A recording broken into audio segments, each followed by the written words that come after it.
ഏറ്റവും പ്രധാനമായി ഞാൻ ഉണർത്താൻ ഉദ്ദേശിച്ചത് ക്രിസ്തുമസാണ് നമ്മിലേക്ക് കടന്നു വരുന്നത്. അത് കഴിഞ്ഞാൽ ന്യൂ ഇയർ വരും, ഓണാഘോഷങ്ങളൊക്കെ കഴിഞ്ഞു പോയി.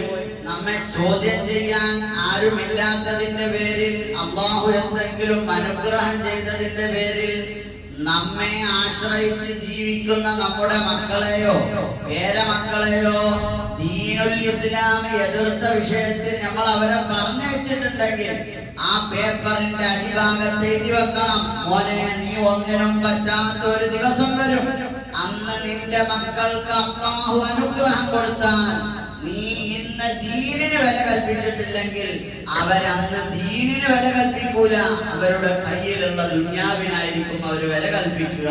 അതിനനുസരിച്ച് അവർ പോകും. പപ്പനെ നോക്കാണ്ടാവൂല, പറഞ്ഞിട്ട് കാര്യം ഉണ്ടാവില്ല. കാരണം എന്താ, നമുക്ക് സമ്പത്തുള്ള സമയത്ത് അവന് നമുക്ക് പഠിപ്പിച്ചു കൊടുക്കാൻ പറ്റിയിട്ടില്ല, മോനെ ദുന്യാവല്ല വലുത് ദീനാ വലുത് എന്ന് പഠിപ്പിച്ചു കൊടുക്കാൻ പറ്റിയില്ല.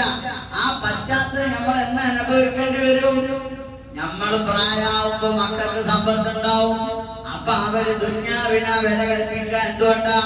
വാപ്പ ദുന്യാവിനല്ലേ വില കൽപ്പിച്ചത്. സ്കൂളിൽ സ്റ്റാർ കിട്ടി, വെസ്റ്റ് കിട്ടി, എന്നാ എന്തു കളിച്ചോ എന്ന് പറഞ്ഞ മക്കളെ എല്ലാ വിഷയത്തിലും പറഞ്ഞേക്കാൻ പറ്റില്ല. ഞാൻ എല്ലാ വശങ്ങളും പറയുന്നില്ല, വിഷയം പറയുകയാണ്. ദീനിനെതിരുള്ള ഒന്നിനും ഒരു മക്കൾക്കും ഒരു നമ്മെ ആശ്രയിക്കുന്ന ഒരാൾക്കും നമ്മൾ കൂട്ടുന്നു കൊടുക്കാൻ പറ്റൂല. അതാണ് ദീൻ. അള്ളാഹു ദുന്യാവൊക്കെ നശിച്ചു പോകും, ആഖിറത്തിലേക്ക് പോകാനുള്ളവരാ. ഖുർആനിൽ ആയത്തില്ലേ, മതേതര രാജ്യത്തിലെ നമ്മൾ ജീവിക്കുന്നത്.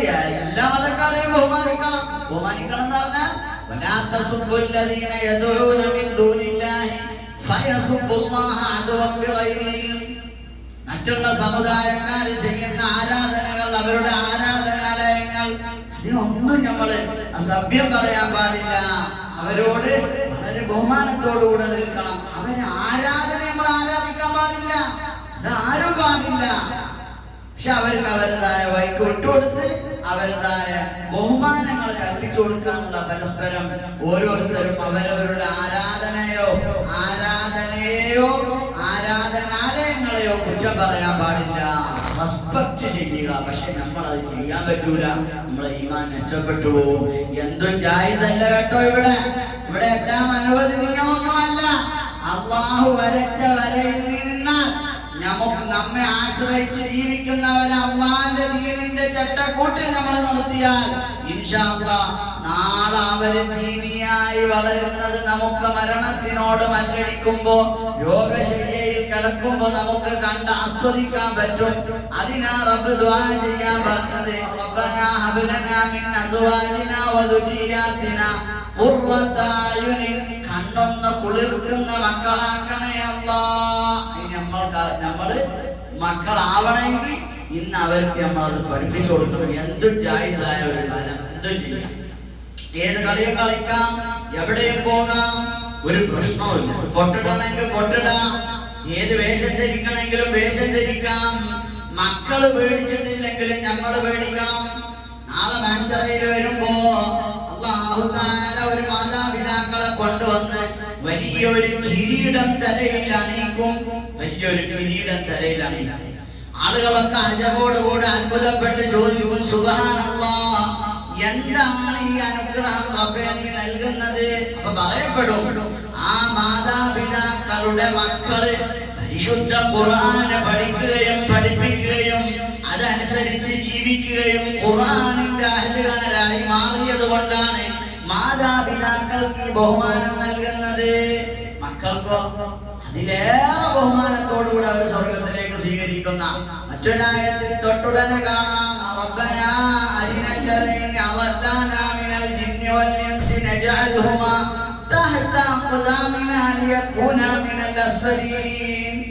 മാതാപിതാക്കളെ കൊണ്ടുവരാനോ അവരെ ഞങ്ങളെ നശിപ്പിച്ചു കളഞ്ഞ ഞങ്ങളെ മാതാപിതാക്കളാ, അവരെന്തിനു കൂട്ടുനിന്നു? കല്യാണമായപ്പോ എന്തും ജായിസാക്കി, ഓണം വന്നപ്പോ എന്തും ജായിസാക്കി, ക്രിസ്മസ് വന്നപ്പോ എന്തും ജായിസാക്കി. എന്ത് കരുതി ആൾബലമോ പിൻബലമോ മറ്റു സ്ഥാനമാനങ്ങളോ സമ്പത്തോ സ്വത്തോ ഒക്കെ ഉണ്ടായതുകൊണ്ട് നമ്മളെല്ലാം നമ്മളെ അഹലുകാർക്ക് ജായിസാക്കി കൊടുത്തുകൂടാ. അവര് നാളെ മഹ്ശറയിൽ വന്നിട്ട് അവര് പറയുന്നത്, അരിനല്ലദീന അവല്ലാനാ മിനൽ ജിന്നി വൽ ഇൻസി നജഅൽഹുമാ ഉമ്മാനൊന്ന് ചവിട്ടട്ടെ, വാപ്പാനൊന്ന് ചവിട്ടട്ടെ എന്ന് മക്കൾ പറയും. എത്ര നൗദുബില്ല, കാത്തുരക്ഷിക്കട്ടെ. അതുകൊണ്ട് മക്കൾക്ക് ഇന്ന് മനസ്സിലാകുന്നത് എന്റെ ഉപ്പാക്ക്, എന്റെ മാമന്, എന്റെ വല്യപ്പാക്ക് ഏറ്റവും വലുത് ദീനാട്ടോ എന്ന് മനസ്സിലാവും വിധം നമ്മൾ അവരോട് പെരുമാറണം. എന്നാ നാളെ മനസ്സിലായില്ല ഒരു ആവശ്യമായിട്ട് നമ്മളടുത്ത് വരില്ല. ദുന്യാവിൽ ഒരു പരിധി വരെ അവര് വഴികേടിൽ അകപ്പെട്ടു പോവുകയുമില്ല.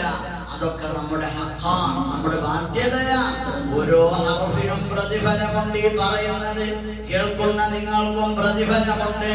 ഈ പറഞ്ഞതിന്റെ പേരിൽ, അറിഞ്ഞതിന്റെ പേരിൽ നാളെ മഹ്ശറയിൽ റബ്ബ് ചോദിക്കും, നീ അറിഞ്ഞിട്ട് എന്തേ എതിര് ചെയ്തത്?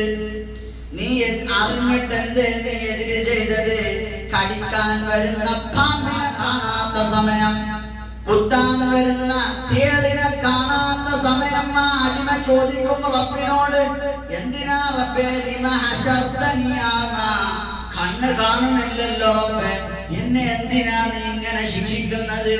മറുപടി ഖാല റബ്ബി ലിമ ഹശർതനി ആമാ വഖദ് കുന്തു ബസീറാ, കണ്ണുണ്ടായിരുന്നല്ലോ പടച്ചോനെ, ഇന്നെന്താ എന്റെ കണ്ണിനെ നീ നഷ്ടപ്പെടുത്തിയത്? ഖാല തത്ക ആയാതുനാ ഫനസീതഹാ, പലതും നിനക്ക് പറഞ്ഞു തന്നപ്പോ നിന്റെ അഹങ്കാരം, നിന്റെ സ്ഥാനമാനം, നിന്റെ ആർഭരം, നിന്റെ സമ്പത്ത് ബലം അതിനൊക്കെ നശിപ്പിച്ചു കളഞ്ഞു. മങ്കാന ഫീ ഹാദിഹി ആമാ ഫഹുവ ഫിൽ ആഖിറതി ആമാ, ഇവിടെ നീ അന്ധത നടിച്ചാൽ, ഇവിടെ നീ ഉറക്കം നടിച്ചാൽ ഫഹുവ ഫിൽ ആഖിറതി ആമാ. ഖുർആനിൽ വളരെ നസ്സല്ലേ, മങ്കാന ഫീ ഹാദിഹി ആമാ, ഇവിടെ നീ കുരുടനാണോ ഫഹുവ ഫിൽ ആഖിറതി ആമാ, അവിടെയും നീ കുരുടനായിരിക്കും. അല്ലാഹു കാത്ത് രക്ഷിക്കട്ടെ, അല്ലാഹു കാത്ത് രക്ഷിക്കട്ടെ, അല്ലാഹു കാത്ത് രക്ഷിക്കട്ടെ, അല്ലാഹു കാത്ത് രക്ഷിക്കട്ടെ. നമുക്ക് പറ്റുന്ന അത്ര ദീനി നമ്മളെ മക്കൾക്ക് കൊടുക്കുക, കുടുംബത്തിന് കൊടുക്കുക. നമ്മൾ ദീനിയായി വളരാൻ പരിശ്രമിക്കുക. അല്ലാഹു തആല അവസരം ഒരുക്കി തരുമാറാവട്ടെ. നല്ല സാഹചര്യങ്ങളൊക്കെ ഉറപ്പിണക്കി തരട്ടെ. നോക്കാണ് ഈ പള്ളി ഫുള്ള് കാലിയായി. എങ്ങോട്ടാ പോയത് എന്നറിയോ? റോട്ടിൽ നിൽക്കാനാണ്. ഒന്നങ്ങോട്ട് എത്തി കിട്ടിയ സമാധാനം. എവിടേക്ക് റോട്ടിൽ എത്തി കിട്ടിയാൽ ആ വണ്ടിയും വാഹനവും ആൾക്കാരും വർത്താനൊക്കെ പറഞ്ഞിട്ട് വേറെ ഒന്നുമില്ല. അച്ഛനുള്ളവരൊക്കെ ഒരു പോലുണ്ടാവും.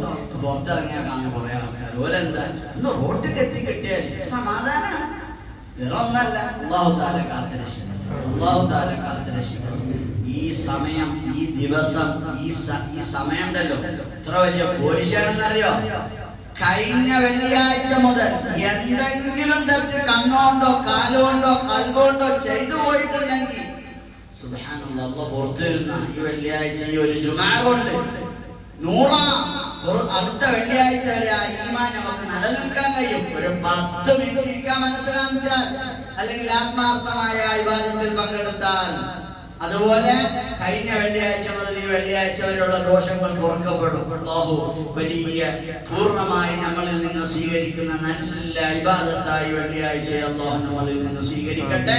നാളെ വളരെ സമാധാനത്തോടുകൂടെ സന്തോഷത്തോടുകൂടെ റമദാനിനെ നമ്മൾ വരവേൽക്കുക. റജബിന്റെ 1-ാമത്തെ ദിവസം മുതൽ റബ്ബ് തൗഫീഖ് ചെയ്യട്ടെ. ഇൻഷാ അല്ലാഹ് നമ്മൾ റമദാനിലേക്ക് അടുക്കുകയാണ്. നമ്മളൊരു പുതിയ ജീവിതം, പുതിയ ടേണിംഗ് പോയിന്റ് ആണ്. നമ്മൾ എപ്പോഴും ഇങ്ങനെ ടേണിംഗ് പോയിന്റ് തന്നോണ്ടേയിരിക്കും. ചിലരത് ഉപയോഗപ്പെടുത്തും, ഓർക്ക് അതിന്റെ ഫലം കാണും. ചിലരതൊന്ന് നിസ്സാരമായി കാണും. കണ്ടു പോകേണ്ടതിന്റെ ഇടയിലേക്കാരും അവൻ ഒന്നിച്ചു പോകേണ്ടി വരിക. അവിടെ ചെന്നാൽ ഒന്നും ഉണ്ടാവില്ല.